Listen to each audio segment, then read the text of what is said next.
On YouTube. It's Tyler here again with the Millionaires Day Off. Today we sit down with Bryan Caison.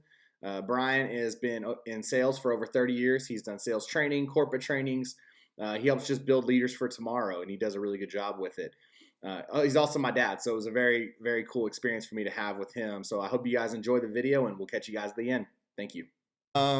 Cool. So getting into it, I think when you talk about you and your business and all the things you've accomplished, sales training is kind of at the forefront of all of that. So why do you think that, that sales training and makes such good leaders? Why does it salesmen translate into such good leadership qualities? What are those qualities that you see when you see a good salesman? Well, it really just depends on the person. I've been leading sales teams since I was 24 years old. And I've had a lot of really good salespeople that made great managers, and I've had some that didn't. And it really boils down to what their skill sets are and what their passions are. I was in sales, but I knew I wanted to be in management, and that was my skill set. I wasn't the greatest salesperson, but I knew that my skill set would fit better in a leadership role. And that's why at 24 years old, I made that transition from sales into management. Mm-hmm. So it really just depends on someone's, what their skill sets are, what their passions are, that will determine whether they'll make a good leader or not. Yeah. What really intrigues me is just going through your YouTube channel today. There's a lot of things that you were doing 5 years ago that I'm doing now, right? And so you did a book review on one of the Shark Tank's books, and I was I just did one of those last week, right? And so it's weird just seeing kind of the progression. I'm kind of just following the same footsteps, but I had no idea, right? So what, as now you're 5 years later down the road, what do you think is a key to success in the internet space and internet market? Well, I think, it's always about providing value to people. When it comes to being able to provide content, whether it's social media or writing a book or whatever it is, it's really about what do you have of value for people? That's what's going to draw people to you. And I'll give you an example.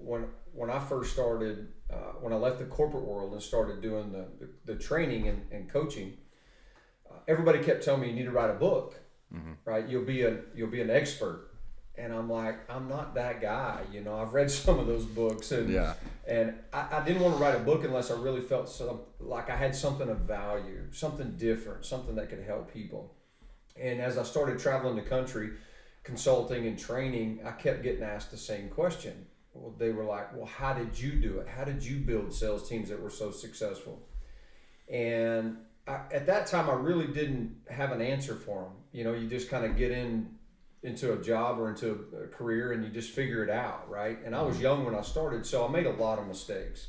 I had a lot of failures along the way, but through that process, I was able to identify this process that I used every time I would take over a sales team. And it was the same 5 steps. And that's when I realized that I had a method to my madness, if you will. Yeah. And we just kind of laid it out and realized that that's what became the E5 method, which is the title of my book. And it was this 5 steps that you take in order to build winning teams, whether it's in sales or whatever it is. I've since been able to apply that same method with my clients over the past 10 years. And it rings true. So it's not something that is just theory or somebody else's information or content that's been repurposed, if you will. Mm-hmm. This was my experience. It was my life. And so that's why I wrote the book, because I wanted to provide something of value to people. I could reach more people with the book than I could just me speaking or training at their organization. So when it comes to what you're doing, I love what you're doing, the whole concept of it, because it's really about bettering yourself as a person and as a leader and a businessman, right? Mm-hmm. That's what it's all about. And so it's just about what is it that the public or whoever your target market is, what is it that they need, and what value can you provide them? And right. Success will follow, mm-hmm. as long as you're fulfilling that hole or that need in the marketplace. Yeah. It's crazy how leadership doesn't matter what you're, because you've done agricultural, you've done technology, you've done everything in between. It's crazy to see how the same E5 method and the same things apply to all companies, right? Well, leadership is universal, right? Right. And so, John Maxwell says that leadership is influence, nothing more, nothing less. And everything rises and falls on leadership, right? Mm-hmm. So it doesn't matter what your product is, what your service is, what you're doing, whether it's with your family or whatever, it's all about influence. Are you having a positive influence on those around you? And in the business world, for example, in the corporate world, it's pretty obvious when you have a lack of leadership because productivity goes down or quality goes down. And so it's really about equipping people for leadership. And leadership is a learned trait. It's a learned skill. It's not, people say, well, you're just born a leader. I don't believe that. I think people are born with different gifts and talents, but you have to be able to use those in a leadership role. And that's why, back to your original question, that's why a lot of good salespeople don't make great managers. Yeah. They don't have that skill set or, again, that passion to deal with people or to lead people. And because leadership is not easy. Mm-hmm. It's a messy business, if you will, sometimes. And so it's really about, again, just leadership is universal. It affects every part of your life. That's why I'm so passionate about teaching and training leadership. Is because it makes a positive impact on people's lives all the way around. Yeah. I'm sure the message is like, I mean, the way you just talk to people is just different, right? So like break down what it would look like for, a beginning sales person to, maybe like a experience and then to like a veteran. What's the different approaches you do in those situations? Like when you're trying to coach an aspect of what they're doing. Well, when it comes to sales, it really depends on a salesperson's experience to begin with. Mm. My philosophy was always, I like to hire salespeople without sales experience because you can equip people or teach or train people how to sell. It's an art. It's something that you learn how to do. One of the biggest factors in salespeople is the ability to communicate. If you can't communicate, then you're not going to be able to sell.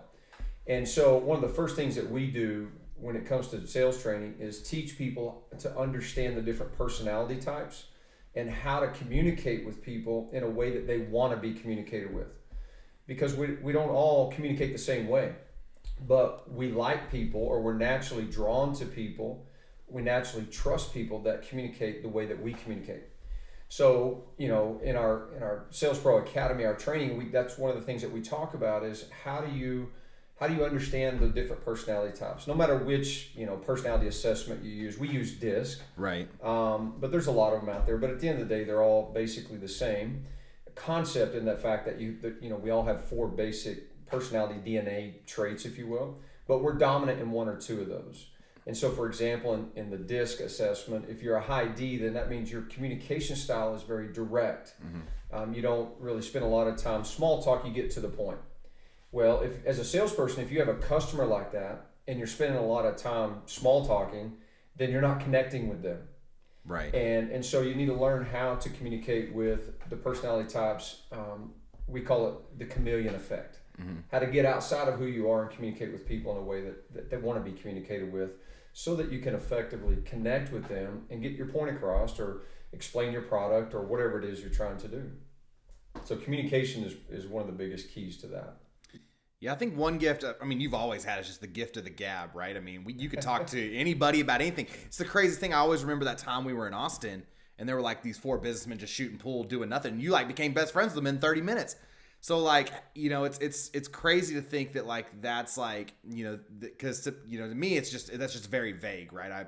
I'm very build relationship first. And then, you kind of dig in later. You're just like jump in and gung ho, right? And I'm assuming that's always been your approach. Have you ever been like a laid back and then just kind of learned to do that? Or was that always just I'm going 100 miles an hour, who comes with me kind of vibe? Yeah. So that's a great question. And I think it comes with what I call leadership maturity. Yeah. When I was young, I was a high D personality, very dominant, didn't like to talk to people, almost a little bit of a kind of an introvert, really. I was just so focused on the goal at hand, and I thought that's what it took to be successful.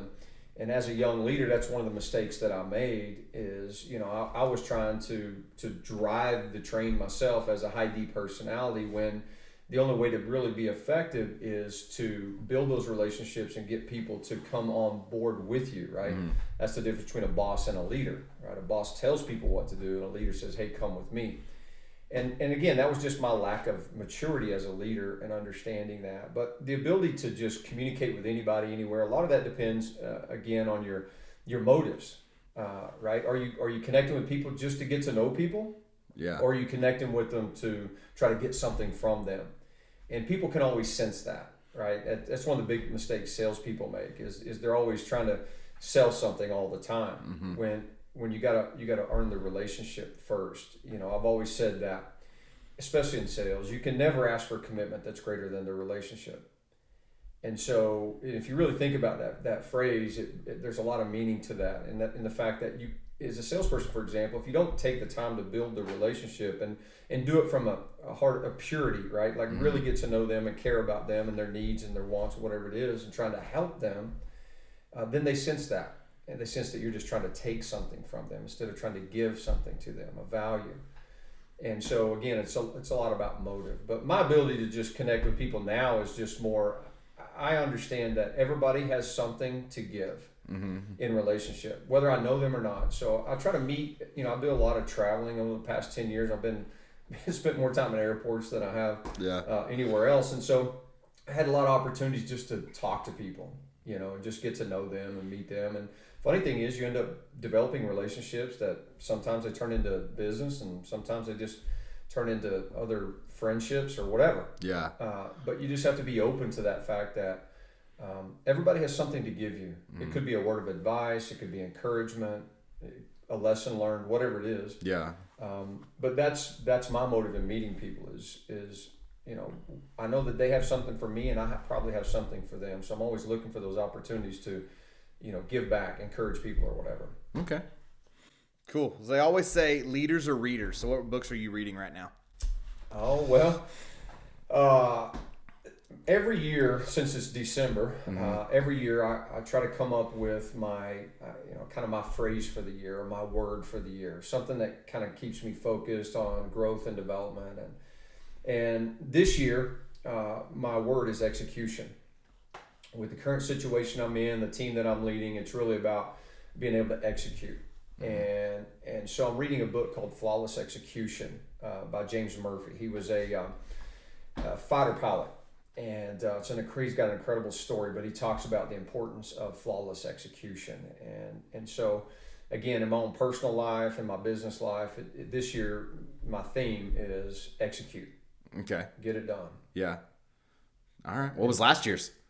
Last year's was growth. Growth. Yeah. Okay. And so I was all focused on just, personal growth, business growth, anything that would, I know you did the book review on Uncle G's 10X, right? Yeah. That was a book I read last year. Yeah. 10X Rule. And I actually read it again last year. I'd read it before, but because that was about how do you grow? How do you put in more action, right? 10X Rule is all about massive action. Right. And so that was last year's thing, was growth. This year's execution.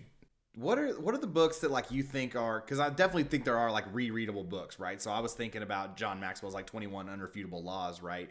Like it's almost one of those like you want to read every couple of years just to keep it in your mind, right? Because I couldn't tell you one of them right now, and I read the book 4 years ago, right? And so, do you think a lot of books are like that, to where you almost like need to like reread them as you kind of grow as a person and then grow in your development, and they probably provide more for you in those situations? Oh yeah, definitely. I can tell you that one of the there's one book that's made the biggest impact on my life. People ask me all the time, like, if you could recommend one book, what would it be? Right. And the book is The Success Principles by Jack Canfield. And the reason that book was so impactful for me was because I was in a time of my life where I was searching, I was seeking, and I needed direction. And that book gave me the direction that I needed at that time. But the principles that he talks about in the book are timeless, right? It doesn't matter where you're at on your journey. And so that's a book that I reread pretty much every year. Once a year, I'll maybe not the whole book, because if you look at it, it looks like a Bible. It's a big book, but there's certain chapters in that book that I can always go back to, because I'm going, I'm struggling with this right now. Like, if something's happening and I'm not real clear on my purpose or my vision at that moment, then I'll go back and reread that chapter in that book just to help me move forward. But yeah, there's a lot of books. It's kind of like the Bible, right? You can read the Bible one day and then a year later read that same verse again. It means something completely different. Right. And books are the same way. It really just depends on where you're at in your journey and your development and your growth as to what the meaning you'll take out of some of those books are. But the statement is true, and it always will be true, that leaders are readers. Yeah. And I think the reason for that is because leaders have to continually grow. And that's, as a young man, especially when that was some of the advice I got early on from a mentor of mine, is he says, Bryan, if you want to be successful, you've got to read. And I think the reason he told me that was because I wasn't very smart. Yeah. and I didn't have a lot of life experience at that time, 24 years old. And so the only way to get that is either to sit down with people and have them tell you their story and give you their principles for success or whatever. Yeah. Or you can read them in a book. And I think that's why books are so powerful, is because you can glean from other people's experiences in life and implement. Now, not all the books I've read have been great, and not all of them have I applied the information that was in them, right? Yeah. But it's kind of like a buffet. You take what you want or you need, right? And so almost every book I've ever read, there's something in there that I could take out of that book and apply in my own life and make me a better person or help me be more successful in my business or whatever it is. Yeah. So, but yeah, you as you read more, you'll find those books that mean something to you. And there's some great classes. There's another book that I've been reading since early on, and that's The Magic of Thinking Big by Dr. Schwartz. And it's an incredible book, but it's all about the mindset. And people ask me all the time, if you could change one thing or talk to your younger self and give your younger self advice, what would it be? And to me, it's very simple. I would have dreamed bigger. And I was a pretty big dreamer, but I didn't dream big enough. Yeah. My vision wasn't big enough. And so that book really helps with that whole mindset of thinking big. Yeah. When you think of your journey, you almost think of like resilience, right? I mean, it's one of those that like, how, after all the different seasons you've had over your tenure, of being a leader and developer and all those things, what would you say is like, consistency is key and all that? Like, what were the good times and what was the bad times, right? What were the highest of the highs and the lowest of the lows? Well, I don't know how long this podcast is, but let me tell you this: if you're not willing to fail, you're not committed to succeeding. Yeah. And I have failed a lot, and so, but every failure brought a lesson, right? And I could learn from it. And because I was such a big dreamer, and sometimes especially when I was young, I was really naive, Yeah. And so I would take on things that I shouldn't have been taking on, but I had a big dream and I wanted to try it. And I don't regret any of those failures that I had, because they all taught me something through the process and made me the man that I am today. But you're going to fail. Yeah. If you're not failing, you're not trying, and your dreams aren't big enough. And you know what I mean? Like failure is just part of the process to succeeding. And once you can come to grips with that and understand that just because you fail at something doesn't make you a failure. Right. It's quite the opposite. It actually puts you on a path to success. And so, again, and we could tell stories all day long about the failures I've had, because I've had plenty of them. And again, because of that, I have been able to experience a level of success that a lot of people never reach. Right. And so that's just, but again, it's just part of the process to me. Yeah. A lot of lessons learned from the failure part of it. But again, it's just about taking that and learning from it and moving forward. Maxwell wrote a book called Failing Forward. Yeah. And that's a great term. That's a great term right there. Just fail forward. Just keep failing until you succeed. There you go. That's crazy. All right. So I don't know. I'm sure you've watched the channel, but so the challenge part of it is if someone gave me $100 and turned it into $1 million, what would I do? And so I'm trying to like do different things or whatever. If someone gave you $100, told you to turn it into $1 million, how would you handle that challenge? Man, that's a great challenge. I like it. To me, business at its core is very simple. And again, it's about, can you provide a product or service that meets a need in the marketplace? And with $100, it'd be difficult to produce a product that would meet a need in the marketplace. If you're too young to remember the movie about the Flugelbinder, but it was the little umbrella on the drinks, right? Somebody Oh, made yeah. those, right? And they're not very expensive, but somebody made millions of dollars making these little umbrellas that go in drinks. But Yeah. To me, what I would do with $100 is I would figure out what my solution in the marketplace is, and what my service was. Number one, what's the need, and how can I fulfill that as an individual? Whether that's again, consulting, training, whatever it may be, whatever your deal is, what is your solution that fills a need in the marketplace? And then I would identify the people, the target market, target potential clients, whoever that is in your market that you could do business with. Mm-hmm. And I'd take that $100 and I'd take them to lunch. Okay. I'd invest that $100 in a lunch with the most influential people that would fulfill that or help me out. So I'll give you an example. Let's say, and I did this early on in my career when I first started, left the corporate world and started doing training. I identified, what type of training I could provide in the marketplace, and then what potential clients would need that training, right? And then I would start trying to develop relationships and have conversations with people within those organizations. And so if that was today, I would take that $100 after I developed my content or my training ideas. Mm-hmm. You don't have to be put together. It's just a vision, right? It's like, right. This is what I could do. And I would call them up and say, hey, can I have lunch with you? Can I buy you lunch? And almost every successful people will go to lunch with you. Yeah. Right. And as long as you give them a reason why to go to lunch. And so I'd take them to lunch and I'd buy their lunch, and I would explain to them how I could help them be more successful by providing this solution to a problem that they have. That's how I'd invest $100. Yeah. And the crazy thing is, like, leadership's always a problem. I feel like no matter what there's just so, I feel like there's lack of talent just like in the world that I'm in. Like, you just feel like everybody I talk to is like, man, my manager sucked. I feel like that's the key phrase everyone always says when they're in a job interview. I left my job because I didn't like my manager. So it's like, if you can provide leadership, I mean, I feel like that's worth its weight in gold already, right? Because that's the key learning that nobody's willing to learn. Yeah, again, as I mentioned earlier, leadership is a learned trait. Yeah. And the problem in the corporate world today is that people are getting promoted into leadership positions and they've never had the leadership training. They've never been taught. They don't teach it in schools or colleges, right? They don't really teach leadership there. And so the question becomes, where are you going to get that leadership? Now, for me, early on in my career, I got at the School of Hard Knocks. Yeah. I made a lot of mistakes. I had to learn how to be a leader based on the mistakes that I made.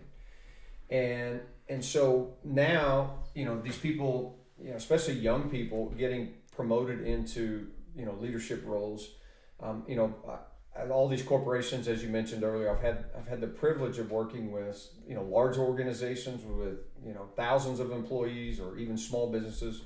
Doesn't matter. Doesn't matter the size of the company. Doesn't matter the product or service or the industry that they're in. The success that company will ultimately have will be determined based on the competency of the leaders within that organization. And especially frontline leaders, or in some organizations, they're called supervisors or whatever, team leads. These are the people that really need that training because, again, they're getting promoted into leadership roles without understanding the skill sets that it takes. We developed a program called the Management Pro Academy, and basically all it is the 8 fundamental skills that you have to have in order to lead people. Things like communication, conflict resolution, team building, how to conduct meetings. Those kind of things are skills that every leader, no matter where you're at or what you're doing, must have if they're going to be successful. And that's why organizations bring us in, is because we teach those basic fundamental skills that people need in order to have the experience to be successful. Yeah. Do you feel like they're more now that they're getting promoted so fast and younger? Do you feel like they're more inclined or less inclined to learn how to fail? Because I feel like, just looking from an eyeglass, it's like some companies are really good about letting you grow and learn and fail as you go, but I feel like a lot of companies are like, you fail, get out. There's the door. I'll just hire somebody else until they can figure it out. So I mean, that's a losing business model if you're asking me. If you're just trying to do a revolving door of your leadership. Absolutely. Well, you can take a look at organizations today, right? Yeah. Big brand organizations, the ones that are really succeeding and doing well, in really what is a tough economy and a tough situation with the pandemic and all that we had, is the ones that really have the philosophy or the culture of developing people. I've always said if you grow the people, you grow the business. But not all companies and not all businesses really buy into that theory. And that's when you get that revolving door. And turnover's really high in the organization. They can't ever seem to get any traction, and growth is because there's always new people there, and there's never any cohesion or teamwork or anything like that happening. And it's because they don't, it's kind of an old adage that sometimes you got to slow down in order to speed up. Right. And it's what I mean by that is slow down, train your people, equip them for success. The whole E5 method talks about this whole mentality. Yeah. Hire the right people, first of all. And the right people isn't necessarily the most successful or most experienced people. They're the people that have the characteristics that fit your culture, those kind of things. Because the second E in the E5 method is equip, right? It's train them. Mm-hmm. And if that's, as a company, if that's your mentality, that I'm going to hire the right people and then I'm going to train them properly in order so that they can have success here, then that's when you build loyalty and long-term employment with people, and people stick with you. So do you think that's why we've had such a staffing crisis in America now, is due to just the lack of leadership?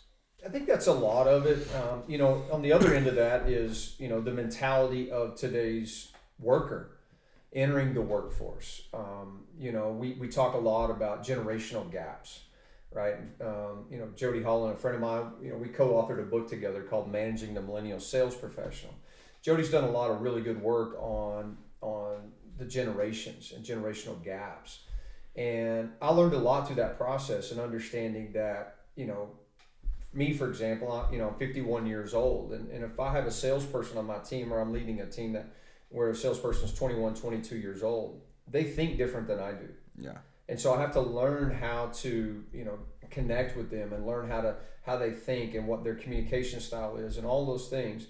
But these, I call them kids, but kids coming into the workforce today, they want to move up the corporate ladder faster, right? They want to get, if there's no promotion or there's nothing there, then they're not as patient as we once were, in our country when it comes to putting in your time and developing. So that creates this dynamic, right? That they want to get promoted early, and we want to promote them, the good ones. The problem is that they're really not ready for it. Right. They don't have the skill sets yet to handle it. And so that's why a lot of instances I've seen in my experiences where they do get into those positions, and unfortunately they fail because they were never given the right tools in order to succeed. And that's specifically leadership skills. Right. Have you ever walked into a building and it's just wheels off and you're like, hold on, we got to E5 this thing fast? Well, unfortunately I have. Yeah. Just as a consumer, yeah. I walk into organizations and unfortunately it's pretty easy to identify when you have a lack of leadership in an organization, whether it's, the attitude of the employees that's helping you, or, you can just always tell that it's lacking in some influence somewhere within that organization. And sometimes you can fix it and sometimes you can't. Yeah. But it's definitely a challenge. Yeah. So someone like you who, you always have an answer, you always do that. What do you consider your biggest opportunity right now? What are you working on? Well, I'm currently, I've been very fortunate to be able to lead a sales team right now, which is my passion. Yeah. I've kind of gone back to my roots, if you will, with a client that I've had for almost 10 years. And so I know them really well, and we've got some challenges in front of us, and I love a challenge. Yeah. And so we've got a lot of work to do, but we've got a great team and a great culture, and so I'm looking forward to the future of what's going to happen there. And then on my personal level, I've been focused on growth and development, as I said last year. There's four pillars of what I call the empowered life, or if you really want to live a life of abundance. And those four pillars are, the first one is health. Mm-hmm. Right. I know you guys have been talking on your podcast about, getting up and working out. And that is, to me, the foundation, because if you don't have your health, you have nothing. if you don't have your health, you can't be a great leader. If you don't have your health, you can't be a great salesperson or whatever it is you're trying to do in life. You have to have your health. You have to have energy and vitality. And so over the last few years, I've been really focused on my health. I was never one to exercise or work out. I've never seen the inside of a gym. But I made that commitment and that decision one day that I was just going to start working out. And I've been on that path now for a couple of years. And it's been very rewarding, been very challenging, but very rewarding. I'm in the best shape of my life that I've ever been. So I want to continue with that and really kind of take that up another level. But so that health is one pillar. That's kind of the foundation. And the other one is your spiritual life. You can have everything, all the money, all the toys and all that stuff. But at the end of the day, for me, if you don't have a relationship with Jesus Christ, you don't have anything. And so nobody's going to ask you when you're on your deathbed, how much money did you make? Like, you're not going to care. Yeah. All you're going to care about is, what's next. And so for me, that's an area that I really focus on moving forward this year, especially, and taking that. But so you got health, you got your spiritual life, and then the third pillar is relationships. And I've always been big on relationships. I have relationships that I developed years and years ago that are still strong today, and that was intentional. Because I care about those relationships. I want to maintain those relationships and so continue to grow and develop new relationships, right? It's always about who's your circle, who's in your inner circle. And if you're always elevating the quality of people in your inner circle, then you're always growing. And so, again, that's another focus of mine this year, is really about who's going to be in that inner circle.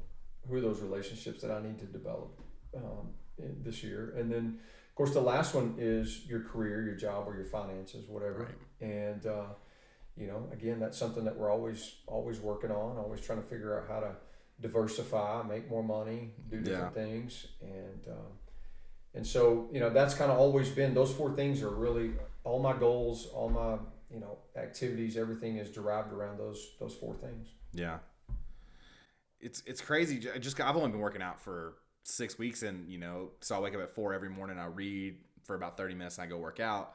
And it almost like now it's to the point where like I missed a day 2 days ago, and it like ruined my entire day. So like it's almost like to the point where my habits are taking over, and they know, like, it's like because that was just the thing for me, is my habits were just awful.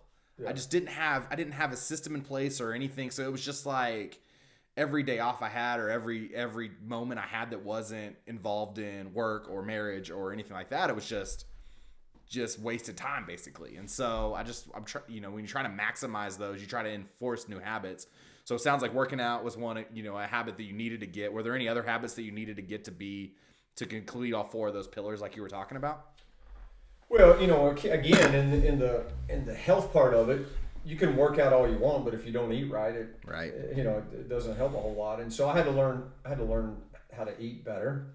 I still don't probably eat clean, if you will, but I try to make better choices when it comes to eating. And so that was that, and then if you take the second pillar of the spiritual part, the habit really is about, reading scripture or prayer time, whatever area in that whatever activity or habit in that can take you to the next level, that's what you need to develop. And so being consistent and persistent with those habits over a period of time, like you're finding out with your working out, because you're right, man. And when you start working out for a while and you kind of get grouchy and things don't go so well. So and that's I adopted this over 2 years ago, and still to this day, it's I used to have to work out, and now I want to work out. Right. It's just a different mentality because I know the benefit of it, and so. But anyway, in all of those areas, even for your relationships, right? Let's just take your marriage, for example. Is what are the habits that you have within your marriage that is enhancing that relationship, right? Do you have a date night? Are you investing in quality time with that person? Are you spending money in the right areas with that person? Whatever it is, it's those habits. And habits over a period of time just become natural, and just the way you do things. And so, they say an activity doesn't become a habit until after 21 days is supposedly the science behind that. But Again, if you do anything long enough, and then it becomes second nature, as long as it serves you well. You can also have bad habits. Yeah. But if you have good habits, they'll serve you well. Then all of a sudden, that's where you start to see change. That's why, for example, I love, working out, for example, because when you start, you're sore, you hurt, Yeah. and there's no change, visual change. Like you're not losing weight, your muscle isn't there yet. Yeah. But over a period of time, 6 months, 8 months, a year down the road, that was my mentality. I had made a decision that I was going to work out 5 days a week for a year. Mm-hmm. Every day, 5 days a week for a year, with I wasn't trying to achieve anything. People kept asking me, how much weight have you lost? I don't know. I don't get on a scale. Yeah. Because I didn't do it to lose weight. I did it to look better and feel better. And it was amazing. After about 6 months, man, you could really start to see a change in my body. But not only that, my mental acuity, my clarity, all of that, just began to change. And now it's just natural. That's how I know I'm supposed to feel. Mm-hmm. And now, so when I don't work out or I eat bad or I drink too much or whatever it is, I go, I don't like this feeling. Yeah.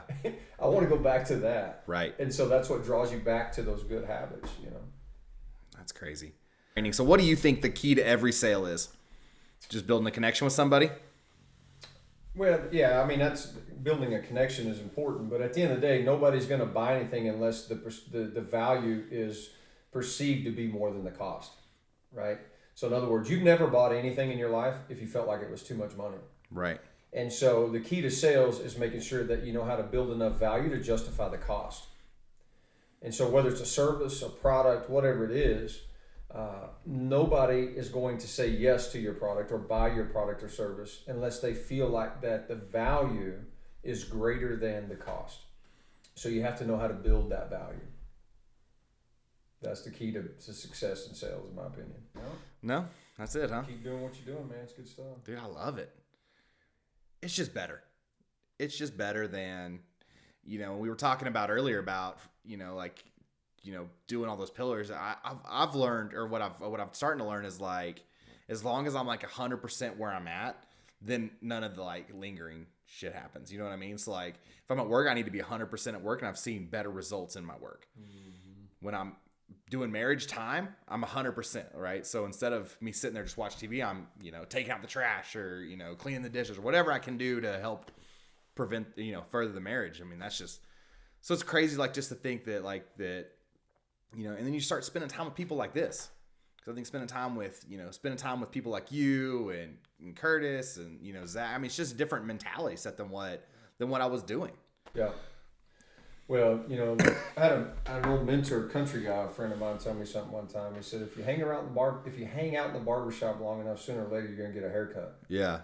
And it's the same way. It's about who you hanging out with, where you getting your information.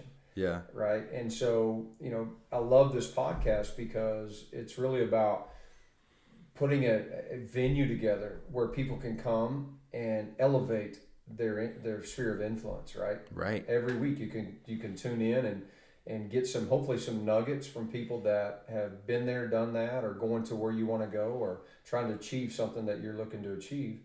And that's the beauty about, this world today, because it wasn't always, you didn't have this at your fingertips. Yeah. Right. If you wanted to sit down with somebody and have a conversation like you and I have had today, you had to go meet with them. Yeah. Right. You had to go have lunch with them or go to their business or whatever. And that's one at a time. And now you're going to end up affecting thousands and hundreds of thousands of people with this podcast, because you're going to be able to have these authentic conversations with people about, how did they be successful? How, what they learn from their failures, because everybody's failed. Yeah. Right. And we can all learn from that. And that's why I'll tune in every week to figure out what is it that the person that you're interviewing on the podcast have for me. What value can they add to me this week? There you go. And so, that's what I'm excited about the Millionaires Day Off, is because I love the whole concept. And at the end of the day, I think it'll take on a life of its own and really add value and influence people all over the country. Man, what a cool conversation to have with my dad. That was such a great experience for me to have. he's got such great insight on all things leadership and training and everything. So thank him so much for his time today, and thank you guys for watching. Like, comment, subscribe, do all the YouTube algorithm things, and we'll catch you in the next video. Thanks so much.